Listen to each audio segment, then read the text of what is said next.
Olá, pessoal. Eu sou Isabela e está começando mais um Bilíngue em Pauta, o seu podcast sobre educação bilíngue. E hoje nós vamos falar sobre a atuação de um professor iniciante em contextos bilíngues. Então, se você é professor e está no início da sua carreira ou então quer começar a atuar, especialmente em contextos bilíngues, mas não sabe por onde começar, acompanhe o nosso bate-papo.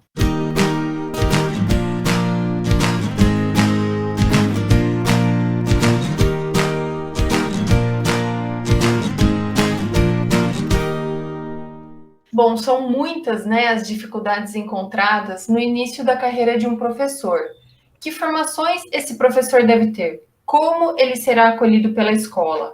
Como superar seus medos e a ansiedade, né? Então, para falar sobre esse assunto, contamos com a presença de duas pessoas que já passaram por tudo isso e hoje estão aqui para dividir suas experiências conosco. Priscila Lucena, que é especialista em metodologia do ensino de língua inglesa, pós-graduada em educação bilíngue e coordenadora do departamento acadêmico da IU, e Fernanda Saraiva, que é psicóloga formada em gestão de RH, professora bilíngue há mais de 10 anos e atualmente é coordenadora de operações pedagógicas na IU Bilingual Education. Meninas, sejam muito bem-vindas. Olá, meninas, bom dia. Um prazer estar aqui com vocês. Bom dia, eu que agradeço o convite. As reflexões que surgem das nossas conversas são sempre muito oportunas. Obrigada. Como sempre, né? Bom, eu sei que pode parecer até um pouco óbvio, né? Mas eu gostaria de começar esse episódio trazendo uma importante reflexão sobre qual é o propósito de um docente. Olha, o professor, ele acompanha a formação do aluno, não só em conhecimentos acadêmicos, mas sociais, emocionais, afetivos. Então, o professor tem a maravilhosa tarefa de proporcionar caminhos para o conhecimento, enquanto nutre e acompanha o desabrochar do ser que está ali com ele. Olha só que propósito tão lindo, né, que a gente tem aí do docente. E qual é a melhor maneira para uma escola acolher professores iniciantes? Primeiro é ser honesto e gentil no momento da contratação, né? Porque aí a gente ali, naquele momento, já aponta alguns elementos que precisam ser cuidados, já que se percebeu que havia ali, no momento da contratação, ali da entrevista, alguns aspectos que precisavam ser olhados, né? Até porque, quando a gente conversa com eles neste momento, a gente já está passando os valores da escola em relação a isso. E depois a gente precisa lembrar que nós já passamos por isso, né? Todos nós passamos por esse período de adaptação e esse período inicial. E que qualquer profissional iniciante, em qualquer carreira, precisa de ajuda para avançar. Então, ouvir, dar feedbacks positivos para ajudar aí na autoestima e também para mostrar qual é o caminho a ser seguido são importantes. Também é preciso orientar para que eles avancem. E diante dos erros que vão aparecer, a gente tem que mostrar cuidado, afeto e mostrar o caminho para que ele siga confiante e mais preparados para outros desafios. E se os colegas de profissão não se mostrarem muito receptivos, né? Como que o professor iniciante deve agir para se integrar naquela escola e com aquele time de professores? Olha, a principal regra para mim é saber se você tem afinidade com os valores e a missão institucional do local que você está trabalhando. Então, vamos ver se eu consigo explicar de uma maneira fácil e didática, né?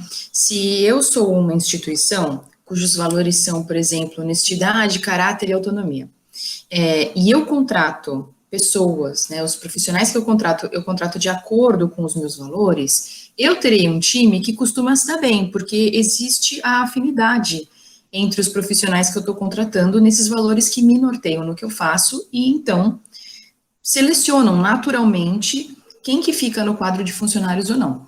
Então, eu penso assim, se o profissional está entrando numa instituição cujos valores e práticas refletem aquilo que ele acredita, há grandes chances dele se integrar com facilidade ao time de professores daquela escola e à própria escola. Mas caso isso não aconteça, é importante lembrar que, assim, para desempenhar bem o seu próprio trabalho, o que você precisa, né? Em primeiro lugar, acreditar no que você faz e efetivamente fazer o que você acredita. Em segundo lugar, conhecer a proposta da escola, né, e acreditar nessa proposta, em terceiro lugar. Esse é um ciclo que se repete over and over, né? Você acredita, você faz, você conhece a proposta, você acredita na proposta da escola, você pratica, ele vai se repetindo, e aí o entrosamento, ele pode ocorrer aos poucos, né? Então também é preciso ter um pouco de paciência. Mas se você estiver dentro desses pontos, esses dois grandes pontos que eu coloquei, as coisas costumam acontecer normalmente, assim, com tranquilidade. Fê, e a chegada a um novo lugar causa muitos sentimentos mistos, né? Mas acho que mostrar a vulnerabilidade pode ser um caminho. O que eu quero dizer com vulnerabilidade é a gente pedir ajuda, né? Também oferecer ajuda.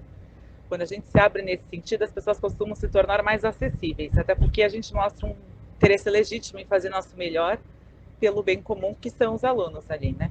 E isso costuma, por si só, sensibilizar as pessoas ao redor. E que formação inicial o professor deve procurar para atuar em contextos bilíngues? Bom, alguns professores acabam entrando no universo das aulas de inglês porque estudaram a língua e em algum momento seguir esse caminho foi mais vantajoso ou foi inclusive necessário, né? O bacana é testemunhar o quanto alguns realmente se identificam com a prática docente e acabam ficando por aqui. Eu mesma sou uma delas. Por outro lado, somente o inglês não basta. É preciso estudar e saber um pouco mais sobre questões pedagógicas, suas práticas, né, para poder ter sucesso. E aí, por sucesso, eu não digo somente dinheiro, mas ser feliz com o seu trabalho. Outra questão é que acabamos acreditando que, porque fomos alunos, nós temos conhecimento do universo do professor, o que não é verdade. Porque por mais que nós tenhamos vivenciado a escola quanto alunos, nós estávamos totalmente alheios, né, à intenção pedagógica do professor, planejamento, o que deu certo, o que deu errado dentro da profissão, o que se faria diferente. E isso sem mencionar as atualizações tão necessárias, né, que ocorrem ao longo dos anos e das quais nós precisamos estar cientes. Como avaliar, o que avaliar, que tipo de avaliação, como que eu estabeleço objetivos, quais são os objetivos efetivos aqui, como chegar neles, o que eu deveria registrar para poder repensar minhas próprias práticas, né, que práticas que eu tenho que mudar. Então, são tantas perguntas que nós temos que realizar para atualizar as nossas práticas que vivenciamos, inclusive quando alunos, né, que é ingenuidade acreditar que é possível ingressar nesse ambiente profissional sem ter esse repertório. Então, para resumir isso daí, o que é preciso, então? Competência linguística, no caso inglês, e competência pedagógica ou correlata. Eu vou acabar acrescentando, porque não é só uma questão de competência linguística, né, para atuar em contextos bilíngues. Vou recapitular um pouco do que a Fernanda falou e também vou só dar uma liga aí nesse sentido de por que não é só uma questão de competência linguística. Porque em programas bilíngues, dependendo do programa ou da escola, né, se for uma escola bilíngue, a licenciatura em letras, ela atende alguma necessidade ali, principalmente para alunos do ensino fundamental, anos finais do ensino médio, para alunos não, para professores que atuam nesse segmento. E na educação infantil, geralmente, é licenciatura em pedagogia, e aí alguém que fala inglês acaba sendo uma opção para a escola poder contratar. Mas, como a Fernanda falou, nenhum nem outro dão conta, né?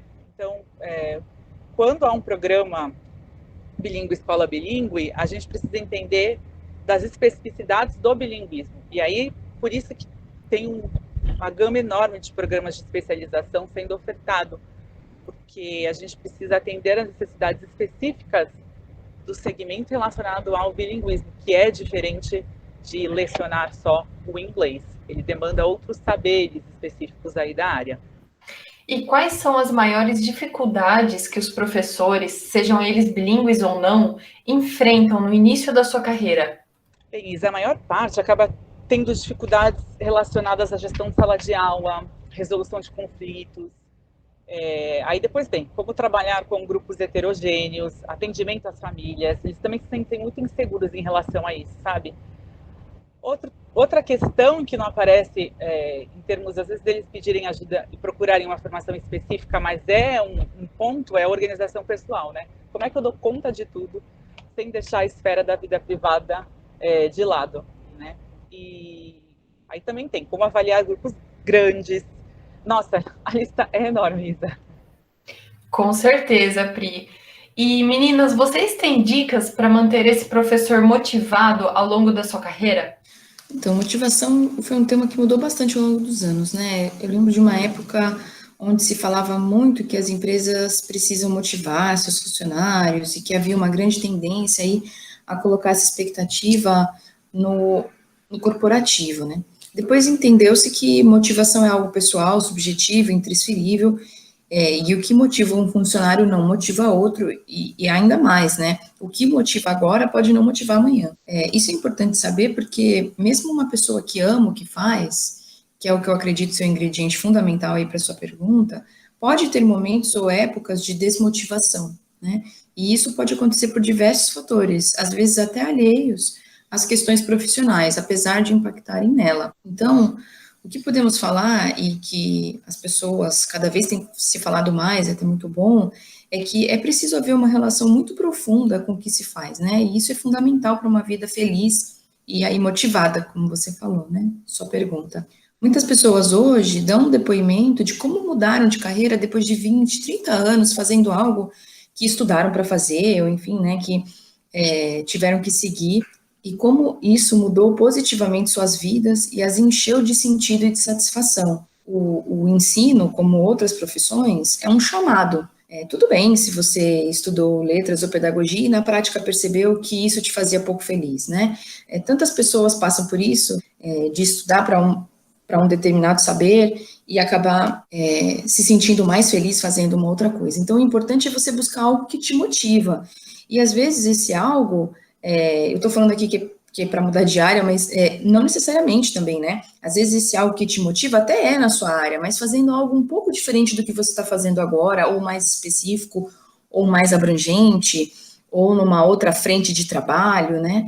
Ou um outro tipo de escola. Às vezes você está desmotivado e não é com a profissão, né? Com o ambiente que você está, é aquilo que a gente falou lá atrás, né? Será que eu acredito nos valores do lugar onde eu estou? Então, tudo isso impacta, né? O importante para eu não me alongar aqui é saber que tudo bem você mudar, até que você se sinta feliz e sinta que você está onde você deveria estar. Eu acho que isso é o que mantém qualquer um motivado. É mesmo, Fer, e a gente se sentir bem naquilo que a gente faz é a melhor sensação que tem, né? Cumprir o nosso propósito. E a experiência que o professor adquire ao longo dos anos, com certeza, ela é muito benéfica, mas muitas vezes também pode trazer vícios e comportamento, digamos, até indesejados, né, para a carreira de um professor. Então, para não cometer erros, o professor iniciante deve se atentar para não adquirir quais vícios da profissão. Bom, acho importante a gente começar falando que vícios de comportamento acontecem em todas as carreiras e de formas variadas, né? Também é importante colocar aqui que os erros não são um problema, né? Na verdade, eles não só são inevitáveis, como eles são bem-vindos, porque quando nós refletimos sobre os nossos erros, nós temos grandes oportunidades de mudar e aprender. Então, dito isso, vamos aos vícios, né? Acredito aí que o mais pernicioso vício que podemos ter, e isso vale para todos, né, é nos acomodarmos com as situações que temos, qualquer que ela seja. Então, quando começamos, em geral, nós temos muitos ideais, e muitas ideias de como nós queremos que as coisas sejam, ou como elas podem ser. E aí, com o passar do tempo, ganhando prática, nós temos uma boa dose de realidade, né, que é importante também, e aí a prática mostra as dificuldades. A grande questão é que muitos de nós acabamos deixando a prática falar mais alto e nós nos esquecemos de como nós gostaríamos que as coisas fossem, aquela parte de ideais, né? E esquecemos de lutar por isso. A vida é um grande diálogo entre teoria, prática e uma análise constante para que a gente possa ver aí como que a teoria e a prática podem se somar e uma análise para ver para onde que nós podemos ir, né? Para frente. Então, essa análise é o momento em que nós nos afastamos um pouco de tudo e avaliamos as possibilidades. O que é, como que eu gostaria que fosse, o que eu posso fazer sobre isso e, ainda assim, será que desse jeito fica bom? Essa é uma coisa importante, né? Não nos acomodarmos. Outro ponto também importante é se manter flexível. Como em qualquer área, tudo evolui, tudo muda e é preciso caminhar junto com a mudança. Para o professor, isso é ainda mais evidente, porque a cada turma, a cada projeto, a cada aula, às vezes no mesmo dia, é uma realidade nova, porque nós estamos com tantos sujeitos, não é mesmo? Então, a aula que se deu ontem e que deu certo, hoje, com a ausência de um aluno, já vai ser totalmente diferente. Ou ainda, né, agora na realidade que nós estamos vivendo de pandemia, alguma coisa externa acontece, impacta a vida de todos de uma maneira negativa, e aí, por exemplo, todos chegam muito ansiosos ou tristes, E isso já muda a dinâmica da aula, né? Já é completamente diferente do que foi planejado. Então, se o professor ele não está vivo nesse processo, se ele não dialoga com o seu grupo, se ele não é flexível nesse sentido, ele vai ter dificuldades aí com as suas expectativas. E por último, acreditar que já sabe o que fazer é um vício que dificulta a vida de todos, né? Apesar de ser uma profissão, a do docente, que com o passar do tempo e a experiência nós vamos ganhando repertório, e aí eu digo de conteúdo, repertório emocional, de organização, alguns confundem esse repertório com saber tudo. Novamente, é preciso lembrar que a profissão é feita de teoria, prática e análise, né? E a análise existe também porque com cada grupo é diferente, é preciso repensar os objetivos, acessá-los com alguma frequência para ver se eles permanecem os mesmos. É importante olhar para esse grupo sabendo que você vai ensinar, mas que você também vai aprender. Porque é isso, né? Nós não podemos achar que a educação que vale para um, vale para todos. Perfeita explicação, Fer. E para finalizar, meninas, eu gostaria que vocês dessem algumas dicas para os professores que estão no início das suas carreiras. Existe uma expectativa muito grande que acarreta um peso enorme de que o professor é responsável pelo conhecimento que o aluno adquire. Isso não é verdade, porque isso seria anular o quinhão de responsabilidade do próprio aluno. O professor ele é responsável por prover as melhores práticas possíveis para que os alunos possam percorrer o caminho e, com isso, aprender o máximo possível. Possível, porque cada pessoa é única, nós somos seres complexos, né? Com pontos favoráveis e desfavoráveis, e esses pontos impactam diretamente no nosso processo de aprendizagem e nesse resultado utópico que nós esperamos e por vezes exigimos dos outros, né? Então, cabe ao professor manter o hábito do estudo, da autoanálise, da análise dos dados que ele registra, para verificar se a prática está de acordo. E ao pensar na profissão assim, isso fica muito mais leve. O que eu tenho para dizer é peça ajuda, se ajudem, troquem informações, criem uma comunidade de apoio. O Antônio Novo, ele é um formador e pesquisador da área que defende muito que temos que criar uma comunidade de aprendizagem nas escolas, entre os professores, porque é isso que os fortalece e traz segurança, devolve à profissão o valor que ela precisa. São educadores se ajudando e se desenvolvendo enquanto educadores. E não pessoas de fora da área, sabe? Ou apenas pesquisadores que não vivem a prática de sala de aula dando pitaco na profissão.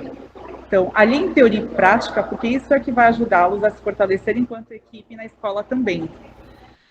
Bom, meninas, maravilhosas as dicas aí que vocês deram, porque certamente, né, os professores que estão aí no início de suas carreiras, eles têm muitas dúvidas e precisam aprender, né, a lidar com todos esses desafios, né, que são pertinentes aí à sua área.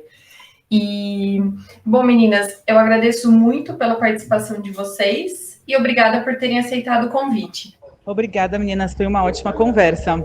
Novamente, quem agradece sou eu. Obrigada, até a próxima. Até! E você gostou? Acompanhe nossos próximos episódios do Bilíngue em Pauta e mergulhe nesse universo da educação junto com a gente. Cada episódio, um assunto novo e sempre com convidados que têm muita bagagem no setor. Até o próximo!